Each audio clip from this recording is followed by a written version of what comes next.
Okay, welcome everyone. We're super excited to kick off this roundtable today around the state of women in technology. And I thought we'd first start by having everyone go around, and will you just provide us an introduction of your name, title, and company? Wendy, do you want to start? Sure, I'm Wendy Steinle. I'm the Chief Marketing Officer at Domo. I'm Jim Nye. I'm the Chief Product Officer at Vivint. Nicole Neumarker, I'm the EVP of Development and Innovation at Cotiviti. Maile, Keone, President and CEO of Listen Technologies. Vance, Checketts, Chief Operating Officer at Built for Teams. Julie Simmons, Chief Information Officer for Swire Coca-Cola. Jennifer Smith, Chief Technology and Operations Officer at ZionsBancorporation. I'm Jason Taylor. I'm the Chief Technology Officer at Entrata. Awesome. Thank you guys for joining us today. You all are in these really unique places where you have a lens on what's happening with women in technology and talent in tech companies. And what we really wanted to do is have this conversation around what is happening with women in tech, where are we at, what's going to be happening, and what do we get to focus on for 23 that we think really makes an impact. As I was thinking about the discussion, just a couple of things to lay out. The last 18 months have been a complete roller coaster for every one of us, just in general, but also for women in technology. I mean, I was thinking about it, 18 months ago, we hosted a summit on the first female recession. We had mass exodus of women. It's hard to believe that that was only just over 18 months ago. And where we're sitting today as we reflect on talent. And then we went through this entire talent shift where people started making mass movements. They jumped companies. They made a mass number of movements. We saw more women switching into other positions than we ever had before.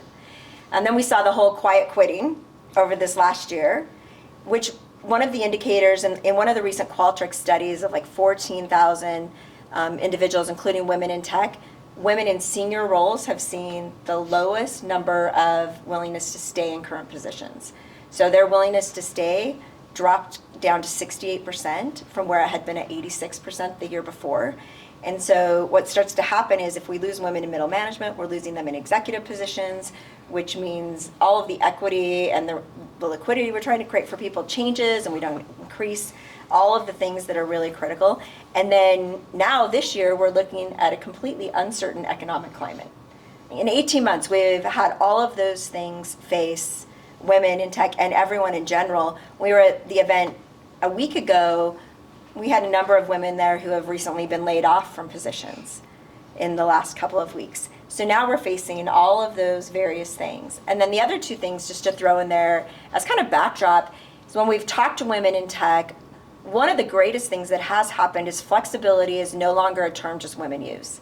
Everyone expects hybrid work environments. That's amazing. Because the number one issue still today for women is childcare.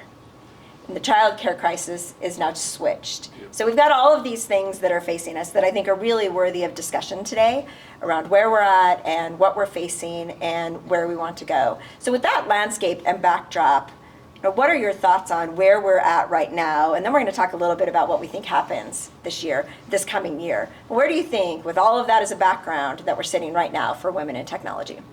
I just have to chime in on childcare for a moment, because while I do think that childcare has definitely maybe had a pressure relief valve with the hybrid work environment, it also makes it really challenging when you don't have a set schedule.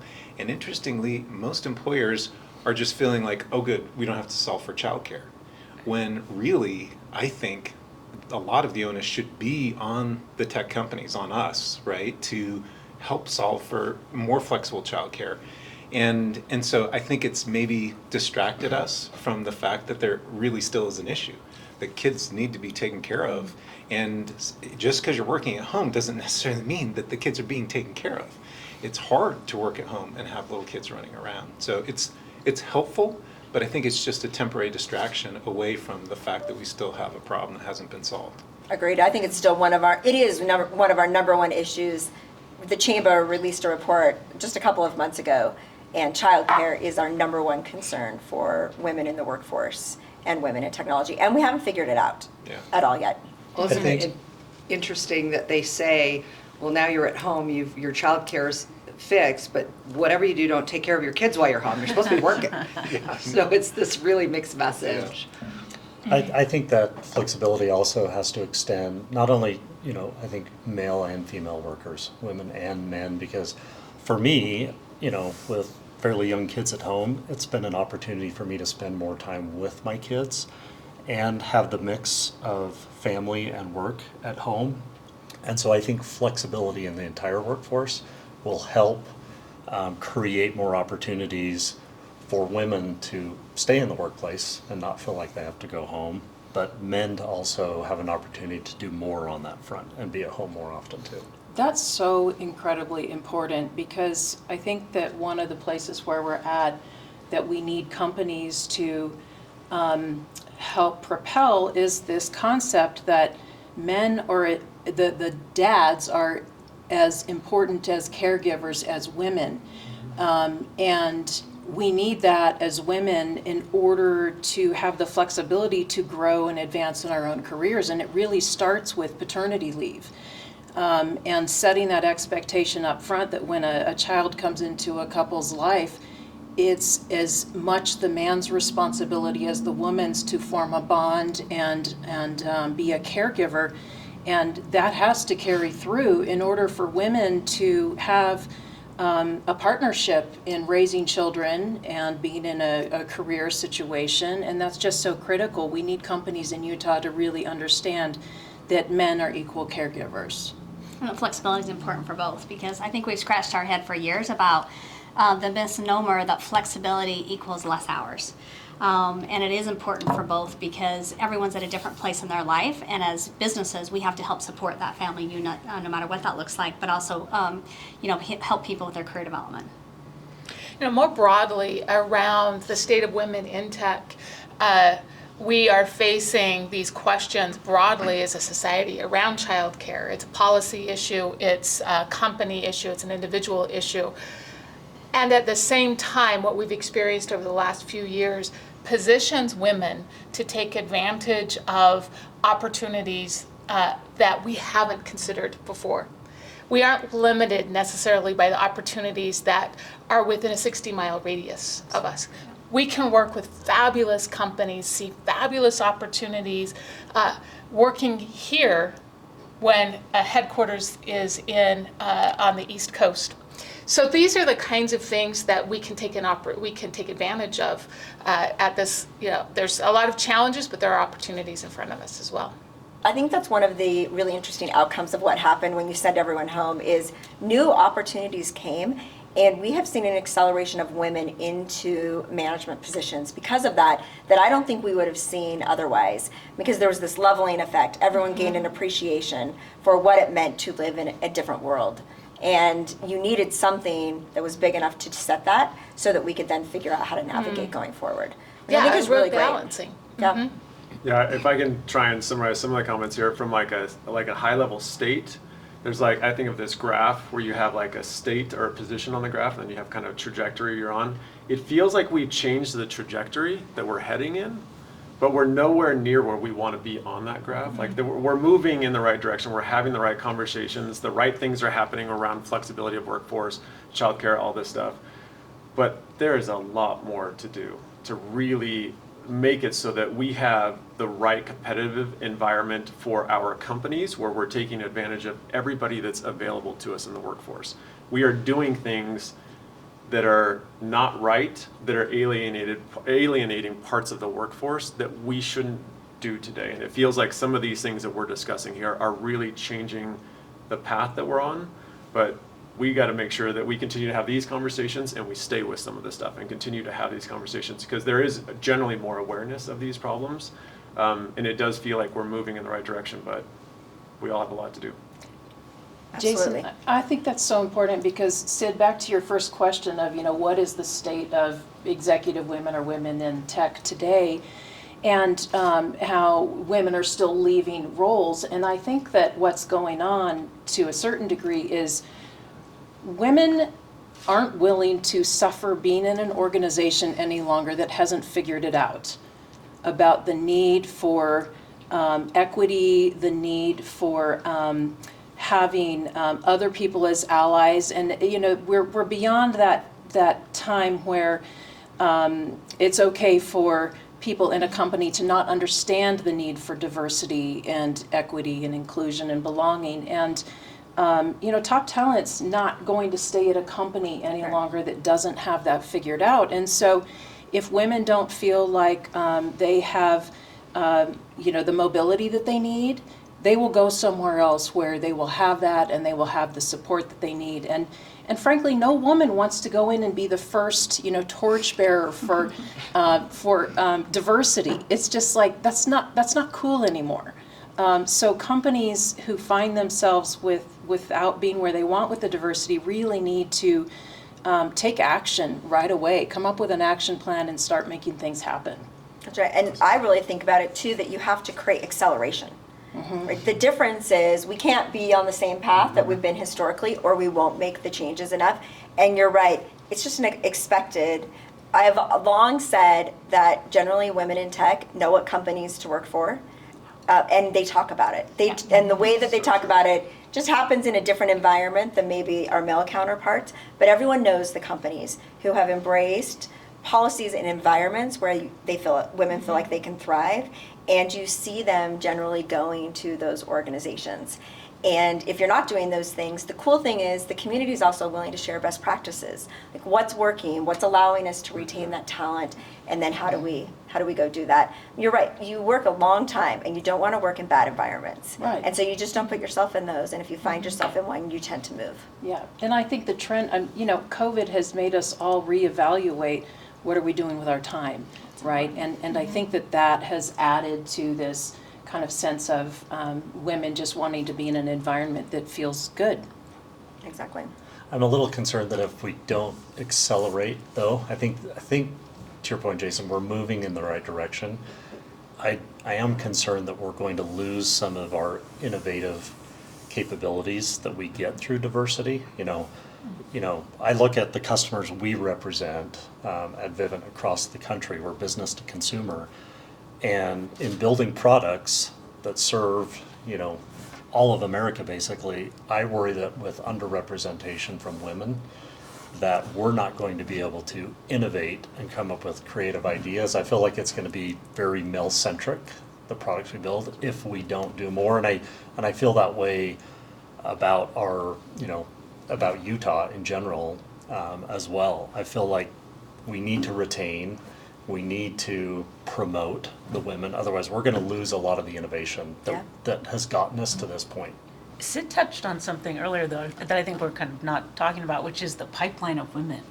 When I'm interviewing, I have a large staff. I'm trying to get them to interview a varied group of individuals, and there is just a dearth of women, Not period. enough. They're not coming out of school. They're not majoring in those majors because they're finding the wall in college. They're finding the wall of acceptance of feeling like they're part of a community in college, and so they shift. They go to something else. They do something else, and that until we crack that, the numbers get smaller, and they haven't gotten bigger. They haven't. All of the studies seem to show that it's getting worse, not better. There's less women in VCs. There's less. So I'm not that until we solve that and we get a better pipeline. It seems like all of these things are like clinging to existing resources versus building. I'd actually say my daughter hit that wall in high school, and maybe even junior high. Perfect. I think now we're trying to teach tech earlier, and junior high was when at least my kids were first offered it. Sure. Not a good experience for her. And I've tried to recover and help her find a path in tech. Right. It's been tough. That first impression is so critical. I couldn't agree more. Well, and there seems to be, to your point, I think there's challenges at every stage of the talent pipeline.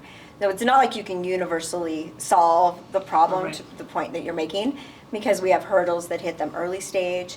We even have stats that say the women who enter the workforce in tech in that 3 to 5 years are also choosing to leave at very rapid rates. They're not staying in technology. So we have just these, it's a monumental problem. One that there's lots of programs trying to do each of those, but we haven't significantly moved the needle. The recent engineering report that came out about 6 weeks ago out of the Policy Institute and the University of Utah actually shows we still have a declining number of women coming out of the engineering and the computer science majors than we historically have had. So that is one variable we have yet to change, even though the number of engineering graduates at the University of Utah and UVU, all of the state schools have gone up, we still have this gap in women coming out. Interestingly enough, their study also showed that women were getting paid less as they came out of college in those engineering and computer science degrees than their male counterparts. But we also don't have professors. I mean, there are a massive number of elements. I also think we should probably talk a little bit about how do we create acceleration and the environments that our companies need. So you do have these young women who are coming into careers 3 to 5 years, but they're choosing to leave. Like, to your point of programs, what can we do? What should we be doing if we need to retain them? And it's so critical to the success of our industry. Well, I don't want to be a naysayer here, but acceleration to me is like icing on the cake. I just don't want to lose any of the ground and the momentum that we've gained. And part of the challenge, I think, of just society and culture today is we're so distracted by so many things, and like the recession now is like just a reason and an excuse for everybody to like take their eye off the ball and say, well, we need to prioritize our dollars and our programs, and so we're gonna like not worry about that one for a little while because we're just trying to stay alive, and what we need to make sure they do is they realize that the way to stay alive is by continuing to focus on some of the great programs that got them to where they were, like diversity and inclusion and like reaching out to K through 12 and internships and all these other things. I'm worried that like we're gonna slow down, right? That the distractions of today, I mean, movements and things, it seems like maybe I'm dating myself, they have accelerated. Like Me Too, like what happened to Me Too? Like where was that? Like it was like a blip, and then we had all this, social injustice, and then we had a pandemic, and then we had wars, and these are all really big, meaningful things, but they are happening so fast, and the world communicates so quickly around every single one of them that we get distracted. And so while I would love acceleration, I just want continued movement, continuation down this path. That's why I think the work that Women Tech Council is doing, Sid, is so important, all of us, right, to not let up. So if we get acceleration, great. That's a great point. Just don't stop. And maybe not acceleration, but more points of ingress. There can be many points in which someone enters into a tech workforce, and it doesn't have to be great if they come out of college, but it can come. There's groups and programs that are going on that are retraining, moms to be Scrum Masters or whatnot. Yeah. Right? So, where can we create better points of ingress? What types of roles, code camps, whatever. But there should be multiple, so you can make your way back, just like, kids have to make their way back from COVID, make their way back from loss of women in tech. Okay. I also think that why will they stay? Why will women stay in the workforce? And we know from the research that the number one reason that we all stay is the sense of belonging. And when you're 25% of the workforce or lower, sometimes creating that sense of belonging or feeling like you belong can be challenging. And then with many people working remotely, even creating that connection is another place of challenge. And as we climb the ladder, the numbers even become lower. Many of us sitting around the table likely know what it feels like to feel lonely at times. And you have to be able to go out and create those connections and be very intentional about it. And men play such an important role in creating that sense of belonging for everybody who's sitting around the table. Right now, women are carrying, the research is that women tend to carry more of the, tending to the well-being of their teams, the caring and nurturing of their teams. So with all of the things that Vance just mentioned, the workload has just increased because we're naturally paying attention to those things, to the those just really mental health type of disruptions in our world. So this is where there's, I think, a big opportunity for us at. Have you at Zions seen any of your programs that have really helped with this sense of belonging that are ones that we should all be thinking about? Yeah, so we've started a new program that is for anyone who is earlier on in their career, early career cohort, where people who are of a similar age host one another from all over the country. Monthly, they are able to connect with one another, learn about their lives, and that we just got started, and that's going really well. And what we're seeing is that we watch the turnover of women and minorities against kind of the general population, and we're actually seeing our turnover is dropping in that space from these efforts. And then on top of that, we've offered new mental health solutions as well. Yeah, both of those feel really important. I want to go back, Vance, just adding in to what both you and Jennifer were saying. The idea that maybe one of the objectives for 23 is we can't go backwards. Or that is the risk that we face as we face uncertain economic times. Where do we pull back? Where does our focus go? How do we invest in the right places of companies? It's probably the greatest risk we have. Yeah. And I think that's going to take a lot of focus and candid conversation at all levels of management, and in particular, the C-suite management needs to be talking about, because we're all going to have headwinds, likely have headwinds against our core business metrics, depending on what happens with the economy. And I think it's likely these are some of the first conversations to be sidelined, is what are we doing with our people? How are we promoting? Are we fostering the right environment? Because you're so focused on just, staying alive and surviving. So I think it's going to take real focus and bringing those conversations in so that they don't go by the sidelines. And I think to add to that, I think we should be reminding people, because most of the research correlates with higher innovation, higher financial performance when you have strong DEI and a strong community around that. And so I think we should be reminding people of that regularly, because it is easy to forget.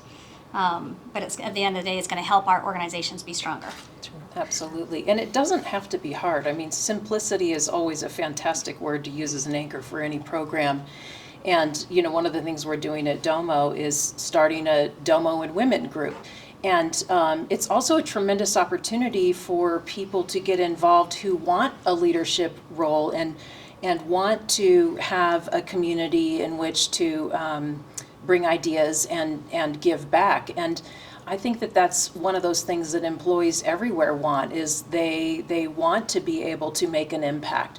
And so, it doesn't take much effort or funds to start a group like that and give opportunity to people to join and take some leadership position in terms of programming and discussion groups, just like what you're talking about, right? It's a Zoom meeting and someone schedules it. So there are lots of opportunities to make progress while holding ground in a very simple way. So Sid, one of the things I'm curious about asking the group is, there are all these ideas, right? And when I, am running our company, there's always these ideas. And one of the things that we force is strategy and priority. Okay, my dad wouldn't let me play 3 sports because he said, do you want to be mediocre at 3 sports or do you want to be good at one? Which is it's a good question. So the question is, all these ideas, how do we get them prioritized? Because another idea farther downstream, and Sid and I've talked about this, is the founder to funder to mentor path, right? How do we get more women starting businesses? How do we get more women successful in starting businesses so they can exit and then get into the pool of funding other women and other great businesses? And so all these ideas, how do we prioritize them so we don't have this diffusion of ideas where we get nowhere or go backwards? Well, and I think it adds into, same thing, right? What are the conversations at the executive levels that are then creating that impact for women in tech? Because I do think we all will face some headwinds. That's true in any uncertainty. What does that mean when we think about these priorities? I think that's the risk of them getting lost, is other things rise to the top and they go away. But the one thing that we do know is all of your companies are everyone's at a different continuum. Everyone's on a different part of the path of what they have accomplished or where they're headed. Maybe the baseline is, how do we not disrupt the success that we've seen to date? Maybe it is that we can't go implement a million new things other than things that pull groups of people together, because if we have great leaders, that's easy. But it might be a baseline of, if we looked a year from now, how did we ensure we didn't change the trajectory? The things we've all invested in in the last 5 to 10 years, we didn't stop doing. If we could, even if we had to modify them, how do we just make the metrics still stay? That might be one of the most critical things that we could do without having to restructure priorities. Sometimes it comes down to budgets and those ERG budgets and those, coding camp budgets and other things. I think you have to vociferously protect those and advocate for them when they are up Yeah. potentially to be on the chopping block.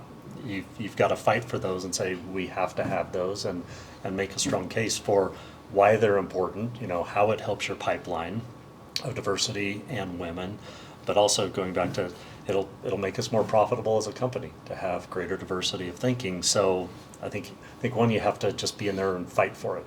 Yeah. Well, and it might mean that there's some shift in the way that we allocate time and resources to programs, because a lot of our focus is also, for many people, has been on hiring. So we've been hiring lots of new employees. We might be in a period where hiring slows somewhat, but we have a retention need where we need people in those seats. And so maybe, too, our programs change to what are our retention strategies to keep those great employees who we need, because the exit and then bringing new people in is also incrementally extremely difficult. I think, Nicole, you mentioned this is you're trying to hire too. For sure, and I think we breezed over something Maile said, which was how critical prioritization is. I mean, technology is I always say that technology is the most expensive line item in the P&L, and we have to rigorously prioritize. I feel like I've been through at least 3 or 4 downturns, economic downturns in my career, and those are opportunistic because then you really get good at prioritizing. You really hone those skills. You build processes that allow you to be good at that. And frankly, I think the folks here could say, these are the programs that are working for me. These are the ones that aren't. That was actually where I was going, right? was if you're doing a program and you're doing a program and you're doing a program, and they're all little mini incremental, but if we all did the same program, it would be more, There you go. Less Impactful. diffusion and more impactful. Yeah. Right. That was the kind of the prioritization across the board. Yeah. Yeah, I don't want to how to do predict that. the future, but I think the headwinds that we're facing actually could be very good for the stuff for this very topic here, because I hope managers start to look at the effectiveness and the productivity of their teams. I think all of us agree that diverse teams are more effective, more productive. If that's the case, then we have good leaders in place. They should be able to measure that and actually see that having that diverse culture is resulting in better results for the company and for their teams. So for my teams, I run engineering, security, IT teams. We're measuring this, and my plan is to make sure that people understand these teams that are diverse are more effective. They're more productive. They're more, the retention is higher, employee satisfaction is higher.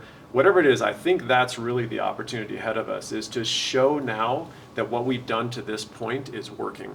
And if we can match this quantitative view of this with business results, I think it could actually accelerate everything we're talking about here. I've asked a similar question about what have we done that is going to have the biggest effect going forward? And I've kind of shown you my hand right now. I do believe our schools have a fundamental problem because there are misaligned incentives with the high pay that we offer in tech and the low pay we offer our teachers. And if we really do believe that first impression is what sets people up to believe they can be a good tech leader or be good in tech, I just keep pulling on the thread, and everything I look at goes back to our schools. I do believe that somehow, and Governor Cox mentioned this one time at one of the Silicon Slopes summits, he said, I need you all to figure out how do we fix this education problem? Because I do believe from elementary school, from junior high, we're setting a path for our children to either successfully enter tech or unsuccessfully enter tech. And I think we have to, so we have a kids code camp that we run at Entrata, which is, I finally said, look, I can't depend on our teachers who are not being compensated enough to solve this problem. We're gonna solve it. So we invite the employees of our kids to come in and we teach them tech. We teach them how to write code. And that's worked so far, but it's not the reach that we need. It's getting into our schools that I think is gonna have the real impact here. So I guess coupling the headwinds could be opportunities, not challenges. And also, if we can just focus on our schools, I think it would go a really long ways. Yeah, kind of two interesting things there. I think it's actually interesting to think about what the matrix or the rubric is, that we could think about how do we measure what the impact is that we've done, and then how do we increase. We could collaborate on that too. I think we could I put think together it like Sounds like a great a case guideline. study. Yeah. Yeah, because it's interesting to think about employee engagement. It's interesting to think about the retention scores, which you're trying to track also, and then what's happening in those. Could be a really interesting tool that we could all generally, I think that's a really interesting idea. I think we can prove this point. That's the engineer in me. I do believe we That's can what I was prove gonna this. say. He's an engineer. Yeah. That's right. He's gonna design He's gonna it, we're gonna build have a website by something. tomorrow. He's gonna build It's all in the something. algorithm. I can help you take it to market. Okay, perfect, we got a new plan for that. I wanted to come back to maybe some of the things that both you, Nicole, and Maile were saying too, though, because while I would like to coordinate and all have the same programs, I also really believe that kind of different strokes for different folks, right? And the most successful employee resource groups are the ones that are just kind of the groundswell up. Organic, yeah. And so, I don't want to coordinate too much because I want the team to be able to say, this is what we're interested, this is what we need. But there's something about having, a set of values and some principles, that are coming down from Or the sharing top. success. Yeah, and, Best practice. and sharing Right. success, because we're going to need probably more programs, not fewer programs, to get done what we want to have. Now, we should try and get behind some core ones, and because I hate reinventing the wheel. I don't want to just create another, whatever kids outreach program, and there is a great kids outreach program, and we should just make sure everybody knows about 5 or 10 or 100 that are out there. And so there's a balance, right, between having diversity of options and programs, and some consistent messaging and focus Maybe on values. foundational. Yeah.